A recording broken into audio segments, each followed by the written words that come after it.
Good afternoon. I'm Erica McIlroy, and I'm here today to introduce you to our new podcast called Original Bliss.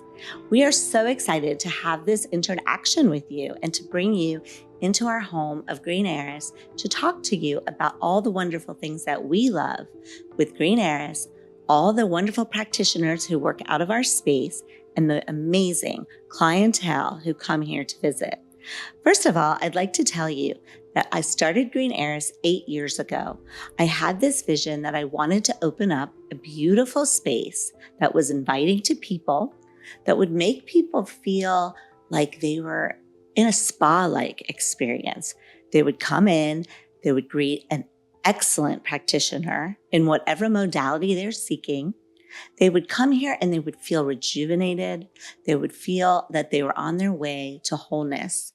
And people come here for all different reasons and at all different times during their health journeys. And lots of times they'll stay for a while. Some of them have even, in fact, grown their own practices from just coming here at first as a clientele. It's been really an exciting adventure to watch. And because we've had such a beautiful experience of our business and our expansion over the past 8 years, I thought it would be super exciting to pull together some of my favorite people at Green Heiress and share with you some of the things we've done, how it's helped our community, and some of the visions that we have moving forward over the next several years. I am going to start this podcast by first of all telling you it's called Original Bliss. And I'm going to invite you to two very special people to me who are in the home of Green Heiress right now and are a big part of it. So I am going to first introduce you to one of my very favorite people in the world, Dr. Susan Amorose. Dr. Susan Amorose is a doctor of medical Qigong.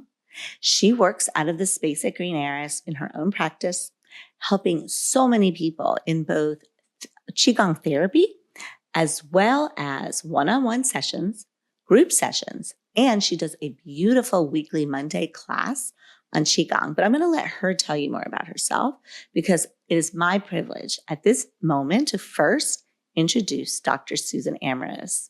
Thank you. Thank you so much, Erica. I'm going to try to live up to that. I'm really excited to be here. I'm always excited to work with Erica and to share new adventures.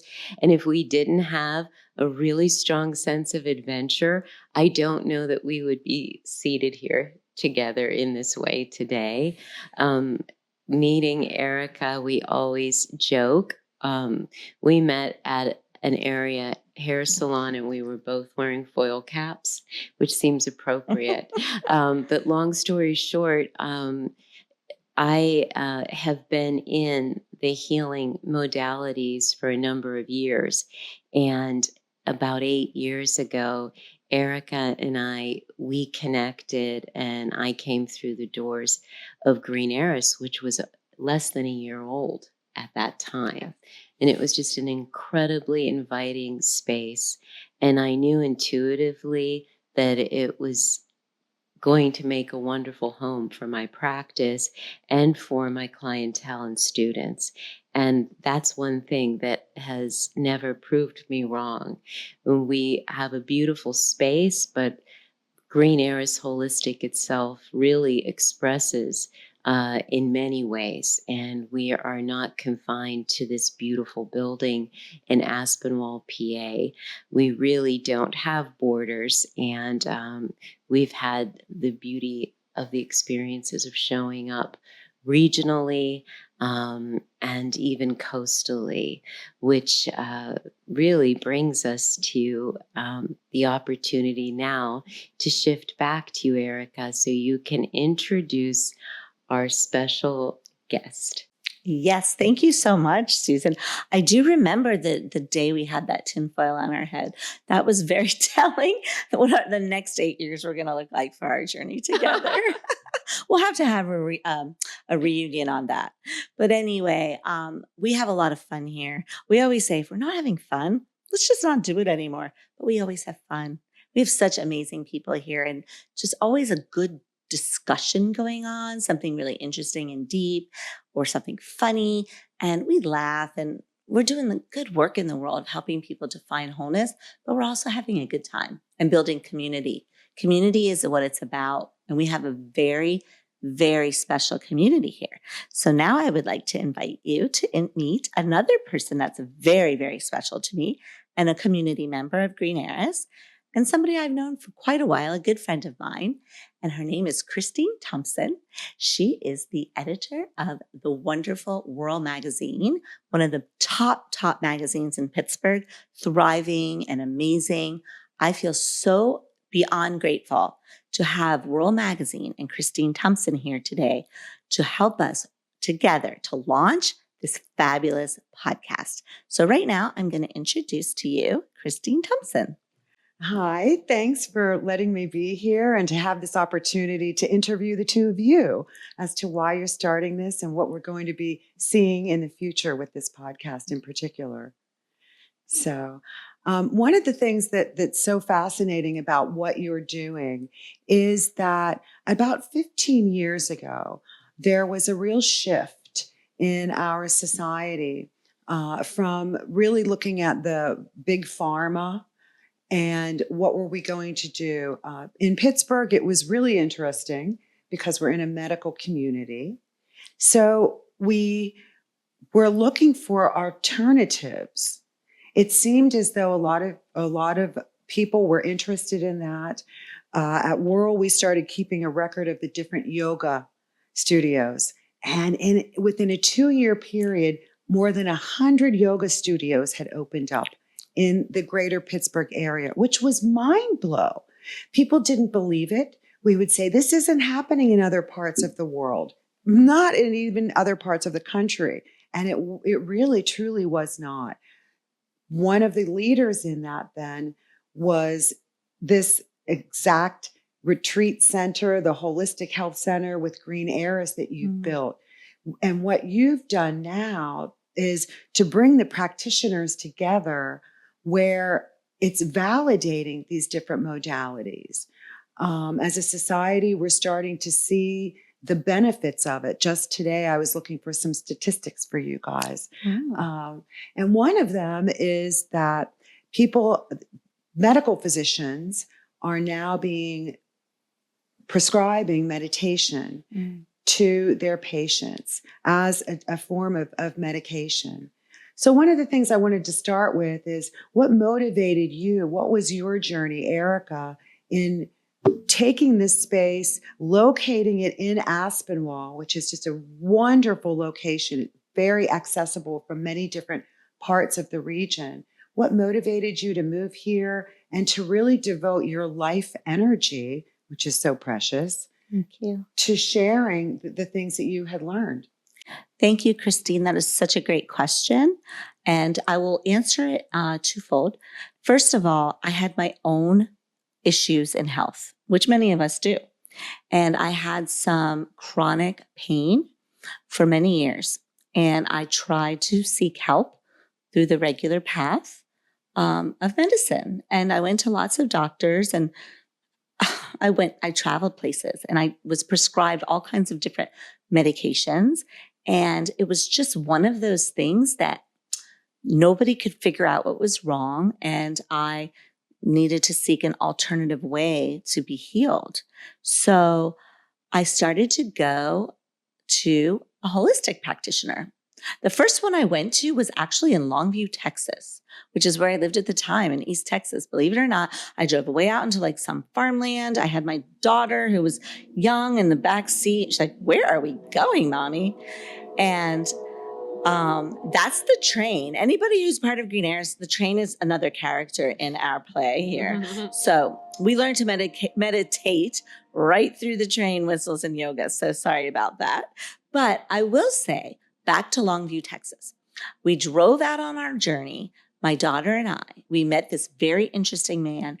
I had never seen anything like this, but he was doing all kinds of interesting muscle testing and do this and do that. And you're deficient in this and you should take this and you need to change your food. And I was just fascinated by everything he had to say. And I couldn't believe like he was living what he was saying. His family was healthy and they were interesting and amazing. And I connected with him And it really changed my life.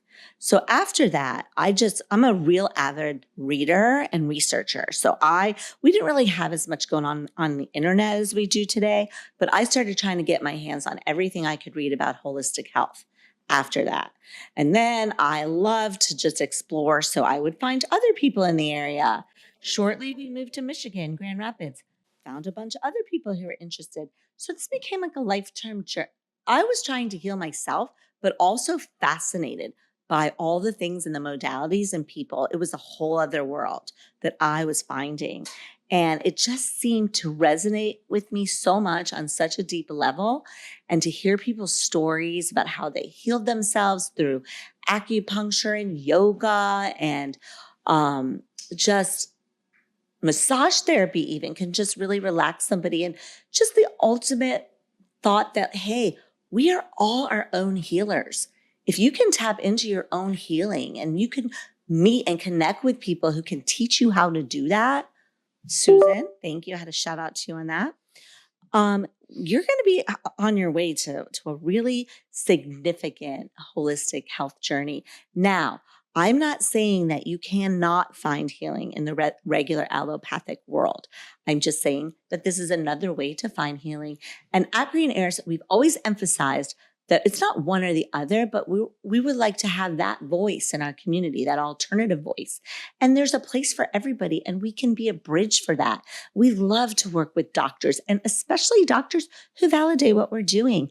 And when you tell me that you know doctors who are prescribing meditation, that to me is everything, because that's the way it should be. We should all be working together. All of our goals is to have health and wellness and wholeness for people. So why not work together? That's my first point to your question is I was seeking my own healing, and I found an alternative way of doing that and eventually became healed. Am I completely healed? No, who's completely healed? We're all on journeys, but I am so much better.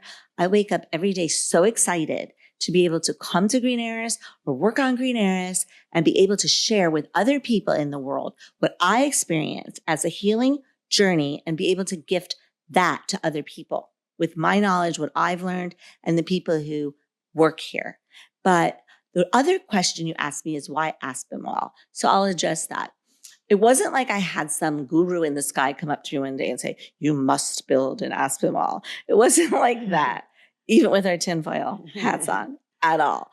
It was very simply that my husband at the time, Jeff McIlroy, been married for 30 years, he told me that he was going to start to be a person who wants to develop some real estate property in the town of Aspinwall, which is very close to where we live. We live in Fox Chapel. So I was so excited for him. He was so passionate about it. And he took me and he showed me a couple of buildings that one was condemned and the other one should have been condemned. But anyway, he showed me what he wanted to do with these two properties. And I was just so excited for him, wanted to be his partner. So we started a company called APB, named after our children, Ashley, Peter, Brandon, APB Properties. And he was having his excitement while I was having my excitement about my health journey. And I supported his decision to renovate these two buildings. We worked together. We hired amazing architects. And basically, we did to the places of the same thing that we're doing to ourselves. We took the basic core of it, we cleared it out, we renovated it, and we made it beautiful. And on top of that, we enhanced, we believe, the entire street of Commercial Avenue. So helping Aspinwall as a whole in their business district. So it was very exciting to be able to do that with my husband. And after going on a wellness retreat for 2 weeks in Brazil, I had a vision and I came back and said, honey, would you let me use 2 rooms in the new building to start a holistic health center? And he said, do you have a business plan? He has an MBA and he's very businesslike. Do you have a business plan? No, but I know we can make it work. Right. So he's like, okay, all right, let's see what you got. We'll give it a little shot, I guess. So I said, great. So we start with the 2 rooms. I never even really advertised. People heard about it and they came and we were renting a space next door already to a vegan restaurant. And people would call, hey, can I come meet you? And we'll have some vegan food. We'll talk about my ideas. And shortly, I felt like I was like some talent agent. People were pitching me their ideas about I do this in the holistic world. And I do, drum circles and Tai Chi. And I have a special way of doing yoga standing on my head, just really interesting, amazing things that I was learning and growing.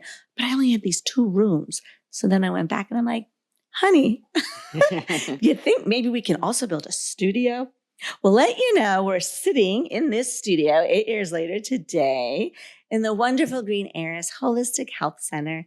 Since I've expanded to a few other little branch offshoot companies, Green Heiress Retreats also, which is where we're doing our programming through in our retreats. And now we have our Green Heiress production company, which we are utilizing to do this podcast. And here we all are.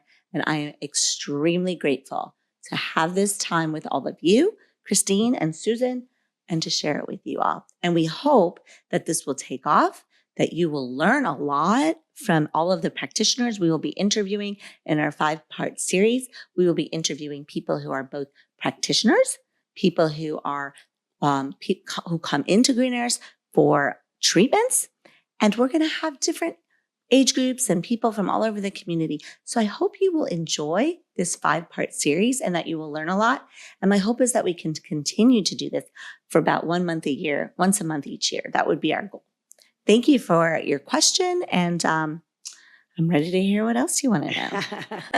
Well, actually, I was going to direct the same thing to you, Susan, is what led you into this. It is a common reaction to the holistic journey that people entered into it from their own need, and so they have their own point of view. Does that resonate with you as well? Oh, very much so, Christine. I find that those who are heavily invested in the holistic wellness arena typically have an origin story which resonates either with a deeply personal journey in healing needs, or some form of crisis or shift, and a desire and passion very often to help others and to become an advocate of some sort. And you mentioned what the scene was in Pittsburgh about 15 years ago. And it was exactly 15 years ago when I launched the practices I have it now. So it's very much, I was part of that zeitgeist. And prior to that, to go way back, I was raised really in the heart of Appalachia. So my entire environs were really natural and deeply in sync with nature, the seasons. And of course, I didn't know another life. And as I evolved and went away to college and went into the world, which I deeply desired to do to escape the country, I learned that it became increasingly challenging to be healthy. And eventually I found myself coming full circle and beginning to study a system that's really steeped in what is organic and more natural, and therefore easier for us as a very complex and sophisticated species to align with, because we're really given an environment that is earth-based to support us. And so often, though, in a modern realization of what it is to be human, what it is to be successful, and to show up, we find ourselves led away from that. And that creates a plethora of stressors. And eventually, I think our way of adapting begins to work against us. And we come to what I said earlier was a crisis point. Erica referenced her physical health. I certainly had an accident which culminated in a years-long journey which was at times incredibly difficult. And so, although I found a degree of support in what was available medically, psychologically, and to some extent spiritually, I really sought more.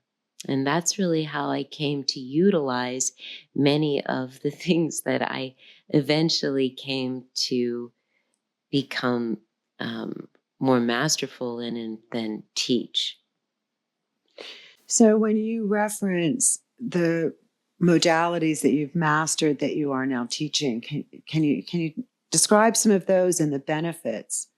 Oh, absolutely. Years and years ago, my medical doctor, who was incredibly progressive and holistic as well, she recommended a Japanese energy therapy called Reiki.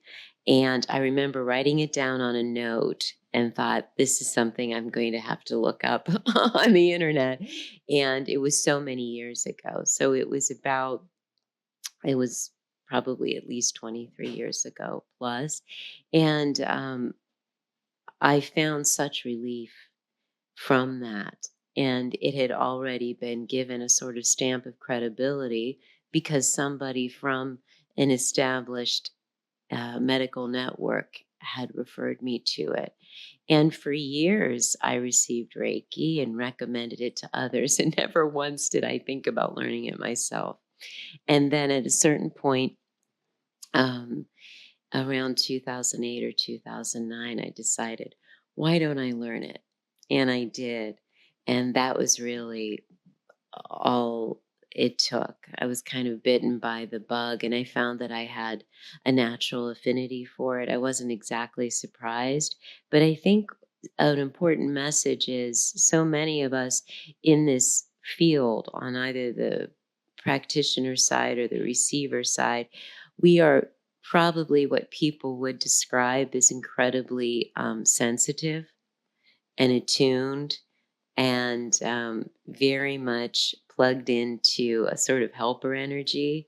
And so we find ourselves needing help ourselves and some place to channel that ultra sensitivity and the ability to perceive a whole lot of information. Because at one time that seemed burdensome to me. So my walk on the professional side of energy healing allowed me to find my own personal empowerment with that and really hone in on this particular characteristic I've had since I can remember and make it work for myself and also to help others. And that led me into wanting to understand a little more about why Reiki works and how to stay grounded and to avoid taking on the energy issues of others.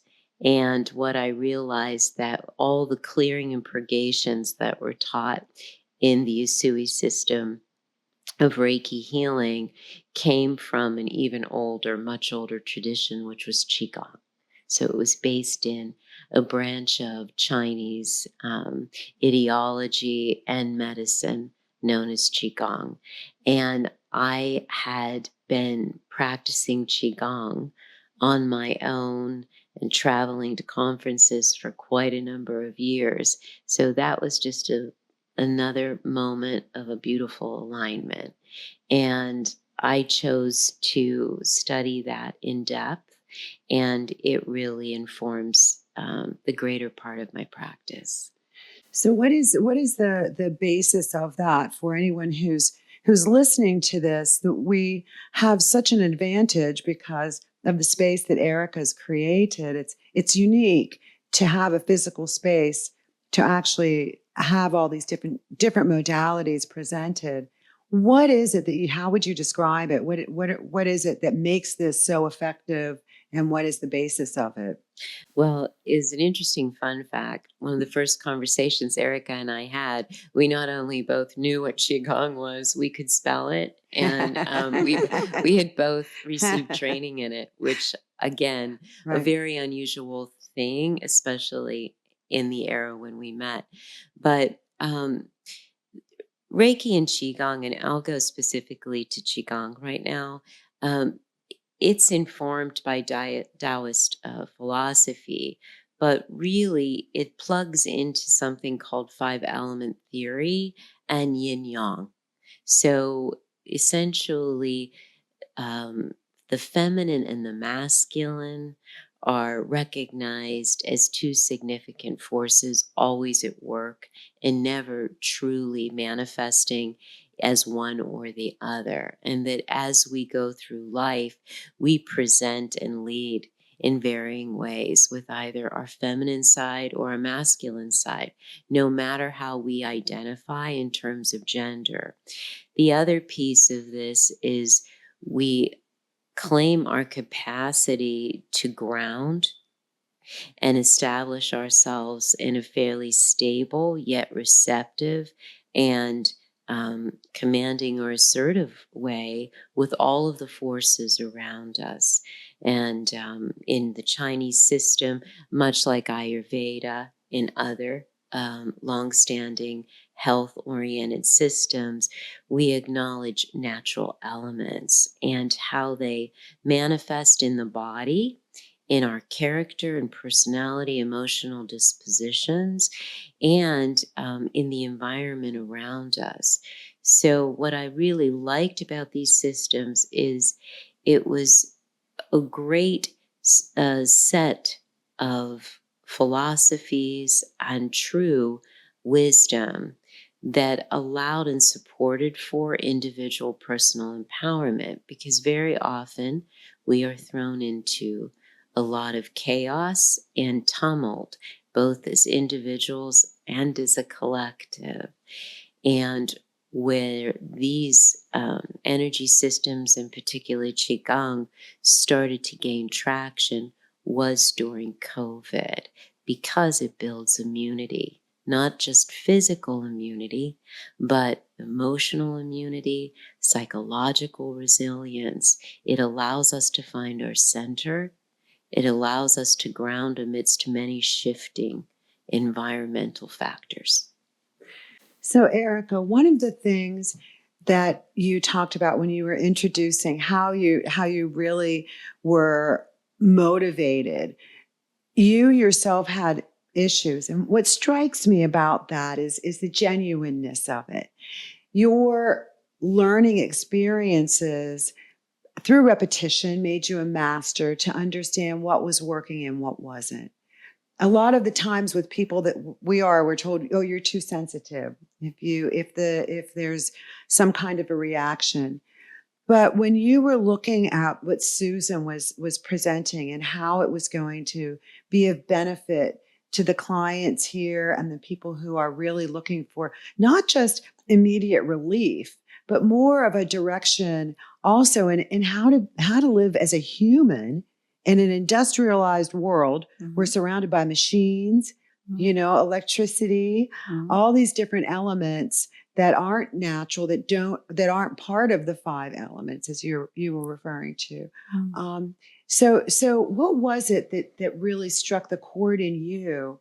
I feel that you have such an expert knowledge, and it is based in the anecdotal and what you've actually experienced. Mm. So that's, I think, what makes it so much more significant for people to hear and to understand directly from you what it was. Well, I love your question. So it's interesting because when I was exploring different modalities for healing, I really did have to go through a lot of different modalities, and that was my journey. So I did all kinds of things. I tried acupuncture, I tried naturopathy, I tried different vitamin supplements. I went to different healers around the world. I went to Brazil, I went to all over the place and met all these different people. So it was very much part of my journey to do that. I understand now. I didn't understand then that I would eventually open up a holistic health center, but it was fortuitous. I was doing that, and then I opened it up. So I don't know which one came first, the chicken or the egg. But anyway, it was quite a deep journey, and it still is a deep journey. I don't declare myself to be an expert on anything. But I appreciate you saying that. But what I do want to impart on other people is that you are your own healer. And if you want to be whole and you want to be healed, you can do it. You can be it. You can connect to the deepest parts of yourself. You can meet people who will meet you where they are to help you in that process. And what I try to do here at Green Heiress is hold that space for all these people who are experts in their fields so that they can come in, and we highly vet people. We only want people who are very serious about their journey and their work and who care a lot about the people they work for. And Susan and I do that together. And it's a beautiful practice in itself that we do together. And it's been working. It's been working for the whole time we've known each other to strive to have the very best here at Green Heiress. And also when we do our retreats in our corporate wellness and things that we do outside in the world when we bring people together too. And we want to do more of that. This is kind of interesting, but Susan mentioned that we both knew Qigong before we met. And it's very unusual. That was very unusual. So I also, for some reason, was talking with one of my healers on my journey at one point and asked her what she believed was going to be the modality that was going to eventually heal me, because I still was not quite feeling well in the world. I was getting better, but it wasn't like the thing that took me over the crescendo to say, like, I really feel healed. And this woman told me Qigong. And I said, what in the world is Qigong? And there were some books. We were in a bookstore and she said, well, let's just take a look around. And she walked me over to this bookshelf. And sure enough, there was a book on how to do 8, I don't remember, different forms of Qigong. So I bought this book, very old school, right? And went home and started practicing these forms. And I'm like, I still don't feel, but I was doing them. And then I remember there was this guy who told me he did Qigong. I called him. It's all about networking, connecting, and researching and being your own master. So I connected with this guy. He started to teach me these moves on a more in-depth level, the philosophy behind it. And I felt like I was in this new vibration of Qigong. And I truly believe when you're in the vibration of something and you're connecting to that energy, you will then meet other people doing the same thing you are, whatever it is. You can go to a bar and you'll meet other people who are in the bar. And there's nothing wrong with that, but that's where you're going to meet people. If you go to art school, you're going to meet artists, right? Swimming, you're going to swim. Well, I started doing Qigong, and who walks in Green Heiress but one of the most enlightened Qigong masters or doctors of Qigong you could ever want to know. That might be arguable. Susan is so humble, but she, in that beautiful connection energy, she came in, she was a doctor of Qigong. I'm like, I know a little bit of something about Qigong. You certainly yeah. did. And so we just started talking the same language. And sure enough, our relationship has so many hats, but we work together. Susan rents space to do her practice here. We create the retreats together. And she was also my teacher. She helped take me to actually, you said the word master, to a Qigong master and a Reiki master. So I'm super grateful. So Susan both works with me, together with me, and was also my teacher. So it's an incredible journey. And she's also my friend. Well, yes, absolutely. And I wouldn't be here and I wouldn't enjoy the community I do, the practice I have, and the following without Erica. So it's been incredibly symbiotic, and it all grew very organically. There was literally no blueprint, no strategy.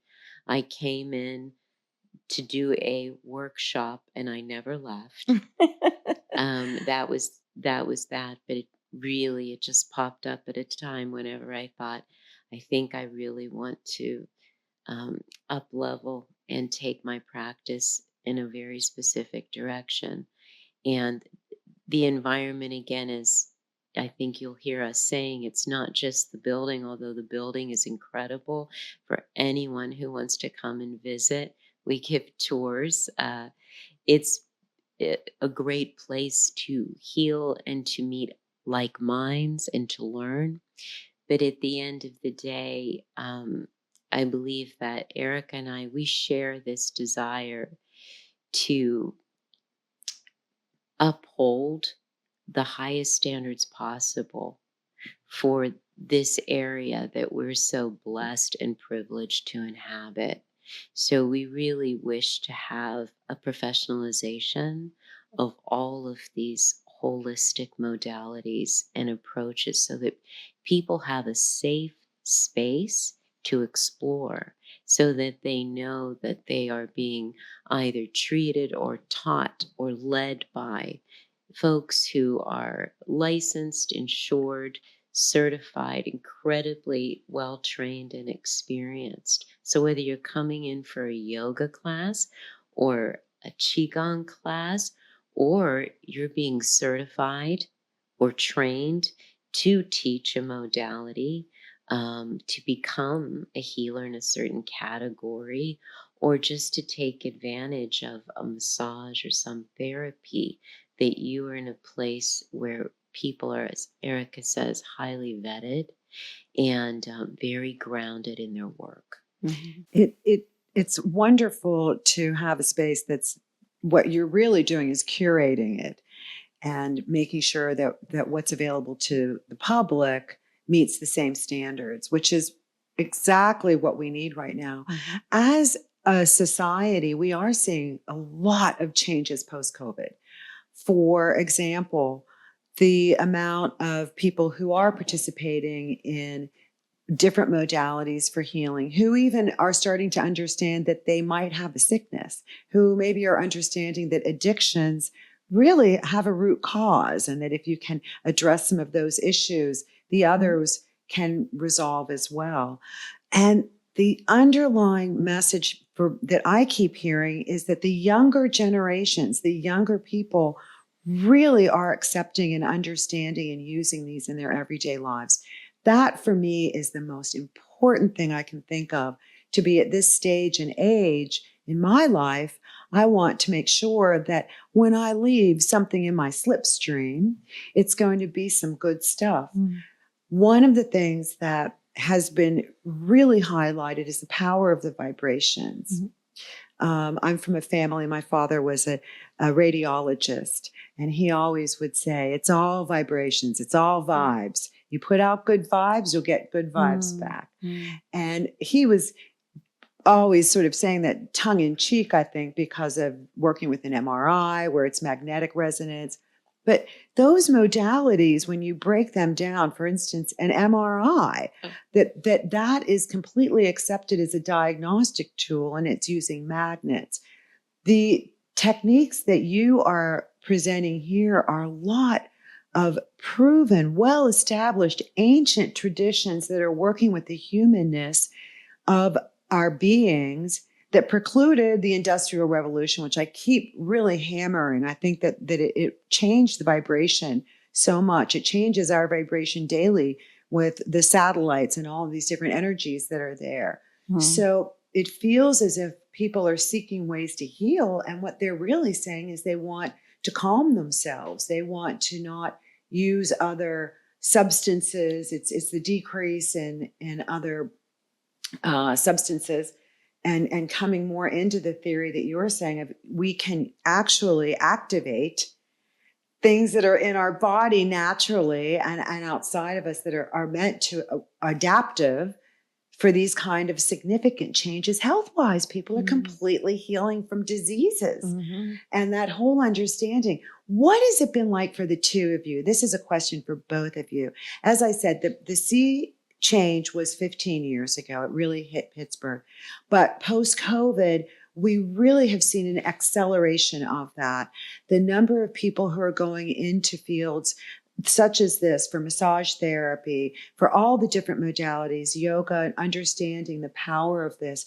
Young children who now know within a 5-year period how to sit and actually what it means to quiet your brain, and what parents are learning about the power of presenting disease to our next generations in the forms of what foods we're feeding them, whether we're giving them cereal, which is, I call it depression in a box, or we're actually introducing them to the foods. In Western PA, we're so fortunate because we do have such a thriving small farms, things with that.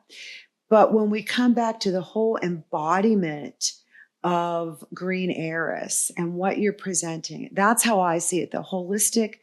Your holistic methods and getting back to the 5 elements is really the embodiment of all of these different healthy modalities that, much like the MRI, have their basis in science and are proven. So what kind of exciting things are you two seeing right now that you're looking at? May I Oh, feel yes. that? Yes, Real you can quickly? start. Absolutely. I saw an enormous shift in my own practice in terms of my audience following and the types of clients. Typically, 90+% of the people I saw were female. And the other folks were dragged in by those females. And it's not to say they didn't have a good or meaningful experience, but that's just the way it was. And it was that way for years. And then in the midst of COVID and post-COVID, it changed so dramatically, Christine. And Eric and I talk about this a lot. So what happened was there was a much broader spectrum of ages I was working with overnight. And that 90-10 or 95-5 ratio changed completely. So I would say that almost or hovering around 50% of the people I see are male and 50% are female. That is so fascinating because It's- I'm seeing the same thing with Whirl magazine. There you have it. I really have drilled down and focusing on luxury and healthy lifestyle. And with luxury, I don't mean the most expensive, I mean the best. I want to know where is the best way to go. Same thing, my demographics, it's younger and younger, and it's really shifting to almost a 50-50 split. What do you attribute? I mean, it's the most exciting news I can report, but what do you attribute that to? Well, I'm a mother of 3. They're all in their 20s. And so I have young adults in my life, and they have grown up around green heiress, and it's affected them. So if they learn early enough about good organic foods and modalities and all kinds of things, my kids, as soon as they're not feeling well, can you call Susan and could she do a little Reiki treatment? Or this is normal talk in my home. And they do their own research now that my son is telling me all about seed oils, and they do their own research. And when something's not feeling well, they explore.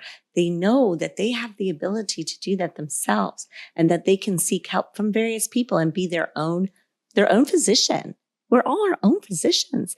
I see my kids doing it. They grew up learning and they're practicing it themselves. And even my youngest son has trained in Reiki and Qigong with me, and he's going to finish his certification with Susan this summer, which I'm so excited about. So this is something that you can teach children at a very young age, and they are innately appreciative and understanding. In fact, one of the reasons this podcast, my husband named it Original Bliss. But when I think of Original Bliss, the origin, it's where are we originally? Originally, we were meant to live amongst the plants and heal ourselves with all of the plant medicines and crystal energies and all of the vibrations and the natural rhythms of our world are healing. When I don't feel well, I take off my shoes and socks and I walk around on the ground and get some of that electric magnetic energy from the earth to come up through the soles of my feet, which is very much a grounding practice you can learn in Qigong. And I'll be talking to Susan in various places around the world saying, I'm grounded. Thank you for walking on the beach with me right now, because the beach is such a healing place. It's these actual original places of nature that we're meant to be in. And that is our original bliss. And then everything else just comes in our path. We need to go back and find that. What is that original state of harmony? A lot of modalities are really about putting you back into that sort of that total space of healing. If you go into an acupuncture session, they're trying to get you to the homeostasis, the state where you are healed, and you'll be sitting there in a bliss. I don't know if you've ever done acupuncture, Christine. Yes. But it can bring you to a blissful state. People say, how could needles in your body do that? Well, it can if you surrender to that concept and you allow. It can. And so can yoga and qigong and so many of these massage practices and sound healing. It's all vibration and energy and putting you into this pattern of homeostasis that you can teach your children. And once you can do it so many times in so many ways throughout your day, your body starts to do that more naturally. And then that becomes your more original state of bliss. And that could be more your general vibration. And when you are feeling scattered and crazy in the world, it's so much easier to go back to that state. And then you'll meet other people on that journey. We have had many young people walk through the doors, especially during COVID, who were seeking help in this crazy crisis we were all part of. It became such a thing. And we have so many young adults and young people coming here or calling our practitioners. Zoom calls became a thing. And we are just going to continue with that path. And they're going to grow up and have their own children. I'm a recent grandma, 7 weeks of a new baby in my life. And already my daughter's researching the best, of everything for this precious baby, because that's what she learned and that's what she's going to impart on him.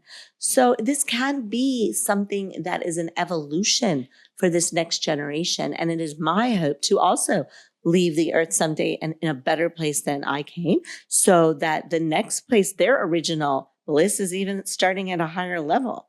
And I will tell you, I do want to end this 5-part podcast series with voices from many young adults. And they've been on my retreats and I love them, and they've been to our classes, and that is how we're going to end this 5-part series. So I'm really appreciative that you even brought that up. Thank you. It's wonderful. It's just tremendous. And it's so exciting to really understand that these modalities, the way of healing has become more innate to people. What do you make of that? I would say that, to go back to your original question regarding COVID and the impact it had, people came into an individual as well as a collective crisis. But as with any situation that involves suffering and pain and uncertainty, Right. humans begin to realize that they must adapt differently. And up until that point, we really talked a lot about and sought varying degrees of relief from the bombardment of information and messaging we were all given access to via technology. But I do not believe that we truly were in the center of that experience in a very empowered way. And we found ourselves victims of a barrage of information and a barrage of electromagnetic fields that challenged us as well. So all of that said, the messages, the internet, social media, even schools of thought that were steeped in fear, they really began to, I believe, overcome what our best interests were. So in the midst of COVID, when there was this great pause and an opportunity for a reset, we could see people actually shifting toward an active role in resetting themselves, because they realized the way that they had been living, although it was disrupted and not on our terms, they didn't want to return to it, because when they were in a challenged state, individually or collectively, they realized that they had not been adapting in a way that will allow them to perpetuate and thrive.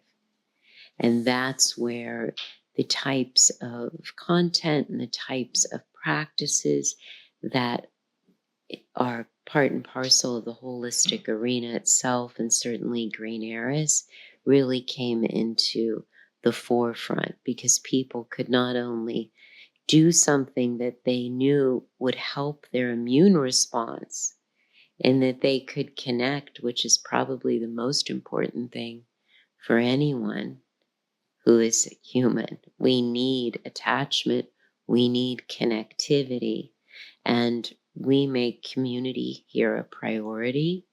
But we also need to know that there is a way to center and stabilize amidst the storms of life.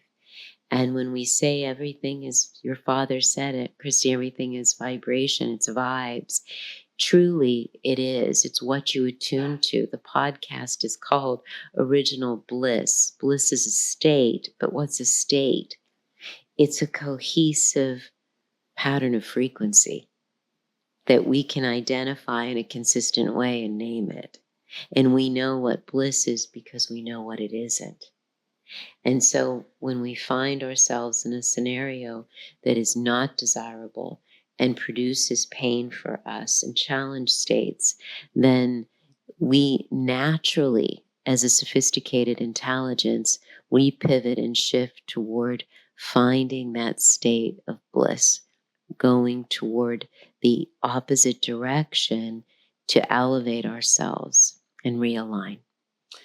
That's beautiful. It also harkens to the retreats. The upcoming next retreat, you just finished one, which was amazing in Palm Springs.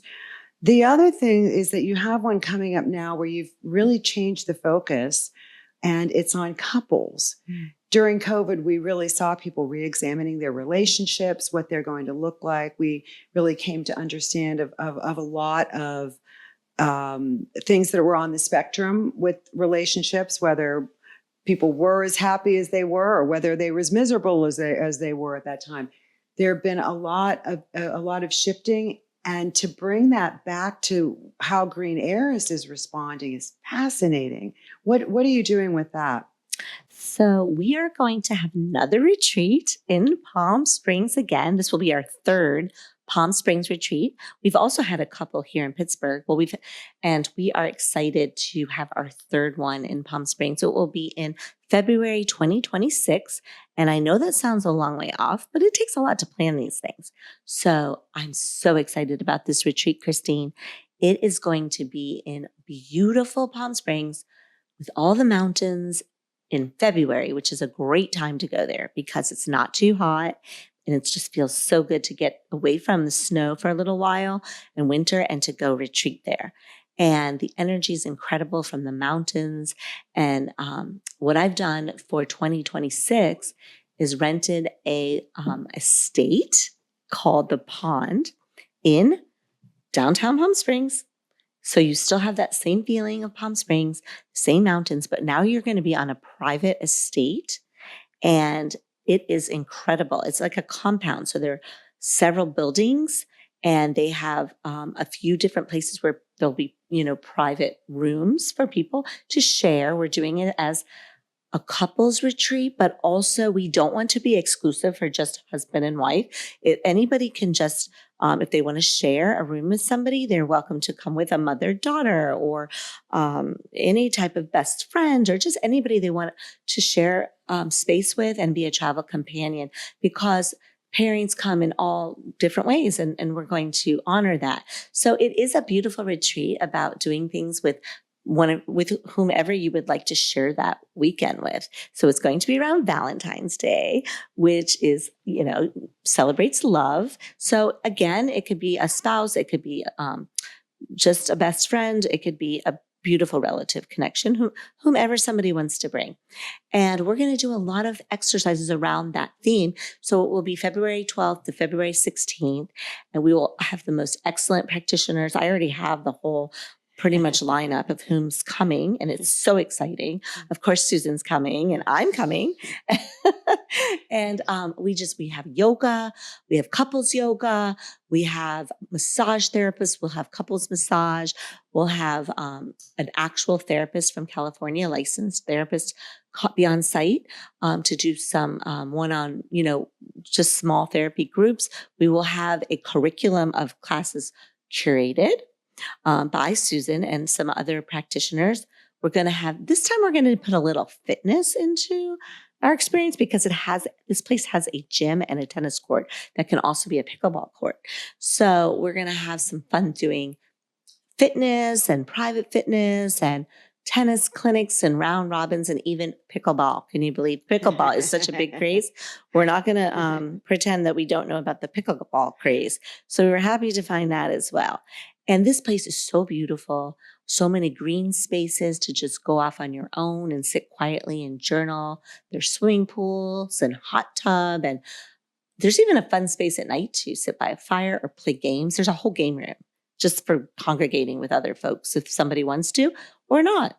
And hiking trails nearby. So we like to give people the space and time to process things and do their own thing. And we always have wonderful food. So we are researching and curating that as we speak. That sounds wonderful. What are some of the things that you're looking forward to with the retreat? Well, I love meeting the people that are interested, and we draw. It's always an eclectic group. And we've been lucky because we've had a broad spectrum of not only backgrounds and personalities, but they're typically co-ed and well represented by different age groups. So it's just super enriching for me as somebody who comes to be a provider. And we have the opportunity to practice Qigong. It's this beautiful flow practice in the shadow of these gorgeous mountains, and the energy in Palm Springs is unlike anywhere. And so it's just such a privilege to be not only in a beautiful estate this time, but in that format of nature, and to introduce people to the practice I do in that type of environment, I would say is ideal. And to take that content into workshops, which actually provide what we hope will be enriching and healing opportunities for the people who attend these retreats, an exploration that deepens their connection to self, gives them exposures to many modalities and practices, as Erica had mentioned, and again, creates a beautiful, safe space that is lovingly curated to have people not only explore holistic health practices or areas of relationship in this particular retreat, but also to have fun with the types of activities that we make available, but also fun in the community. Because even though it manifests temporarily, it's also something that people often leave with a tie or a bond that continues. It's fascinating when you have the opportunity to look at the changes just in Western Pennsylvania over these past 5 years, 3 years, 2 years. It feels to me that you are really set up now to be the expert voice. And that's what I'm really looking forward to you taking that position of being the voice for this. I think it's going to be I think you're going to see a surge. Oh. I'm seeing that people are feeling lonely. It's a serious issue. There are recognitions of mental health issues that are tied in with exercise and body movement. We're understanding the values, actually seeing the scientific evidence so that we can actually have the determined values of exercise versus depression. And if those kind of natural ways are the solutions, then it just makes a lot of sense, because we're seeing that there's nothing wrong with us as humans that need to be fixed, right? We're already okay. We just need to get into a realignment. Is that how you're seeing it? I do. And one of the biggest principles at Green Heiress in our philosophy is community and alignment. I would say both of those things. But first, let me talk about community. At Green Heiress, from the very beginning, my vision was to have a community of healers and also people who come for healing. And I feel like we've accomplished that, Christine. We have many people who've been coming here since the very beginning, but they don't just come here just to go get a therapy or a treatment. They come here for our many programs that we've had to make people feel like this is actually their community. We've had book clubs on and off throughout the beginning. We have one right now. We're doing the newest one we had was a whole year. We've had so much fun, and have a lunch with it. And we're actually having a celebration in May to celebrate this particular book club we've been doing all year. And it's been so much fun. And we have sometimes potlucks. We have marketplace days where we bring vendors in to sell things. We always do that over the holidays. We like to try and bring people in and introduce, all kinds of fun things in the community. We like to just open this space up for people if they want to do a workshop or if they have an interesting idea. We are now going to have 2 studios. Right now, we have just created a second studio on the first floor. We're expanding it even to make it bigger. So people can call up with a fun idea. And we're already doing an art night, and we're just starting a children's art night with their moms or dads or any adult that wants to be, with them and present with them. We like to incorporate a community feeling for everybody to feel involved, a family. So we love all ages to come, and we are all about community. Now, these retreats take it to the next level, because not only are we doing something together, we're doing something away from our regular routine for a substantial time. So we're going to go somewhere together, and people are going to stay together, and they're going to eat together and be together all day and learning new things. And that establishes a beautiful community. And I've had a couple of young adults come up to me afterwards and say, I feel so much connected to everyone here. Now what, you expect me to just walk out into the world?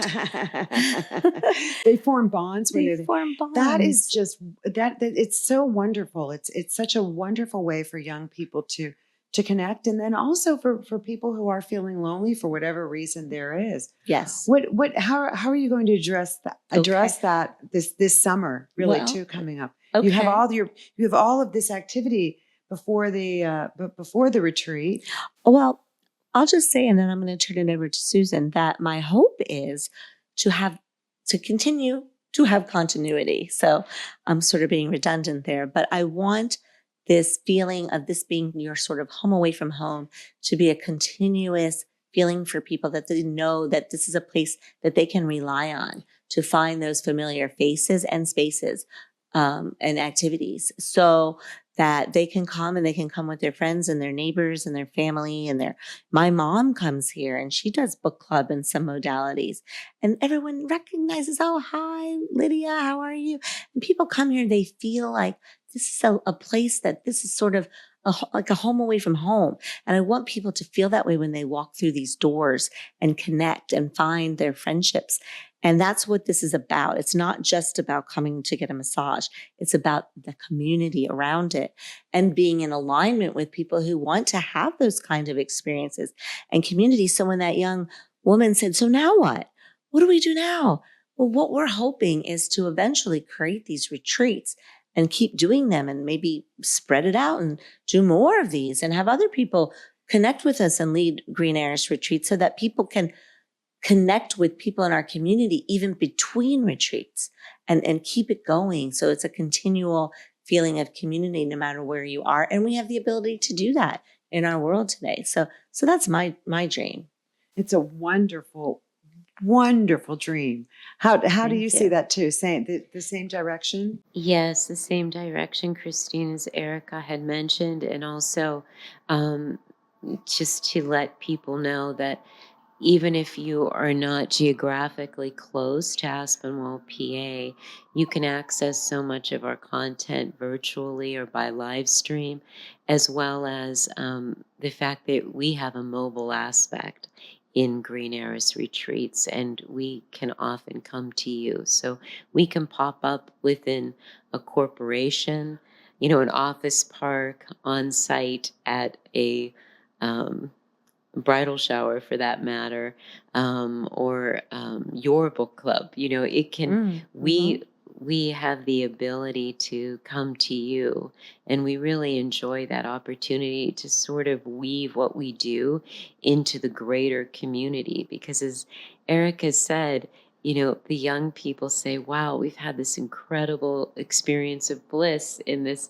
3 to 5 day sheltered experience. Now we've got to go out there into the world. And, our desire is that you carry that vibe with you, but also that you can access what it is that we promote as easily and conveniently as possible. So that's really a lot of what we focus on. Even our classes such as Qigong and various other modalities, we offer them virtually. We record them so that people who can't be on site still can have an access. That's wonderful. It's very inclusive, and what you're doing is really tremendous, and it has a very profound effect on our society, particularly when you look at the intergenerational effects of it. We understand that as humans, we have a continuation of our lives. My father, again, always said that we're time travelers. And when you look at life like that, it really does help to look at the different stressors that are going to come to all of us, whether it's, having a relationship or starting a family or a job or a career, or even just being someone out in the world, and how do we adapt to that. And that's what I think is just amazing what you guys are doing. Thank you so much, Christine. So thank you for letting me interview you and flip the tables on the two of you. And congratulations on your podcast. And what a great name and a great mission. Thank you. So you're a real tribute to us. Thank you. Thank you so much. Thank you, Christine. And thank you, Whirl. Yes, thank you, Whirl.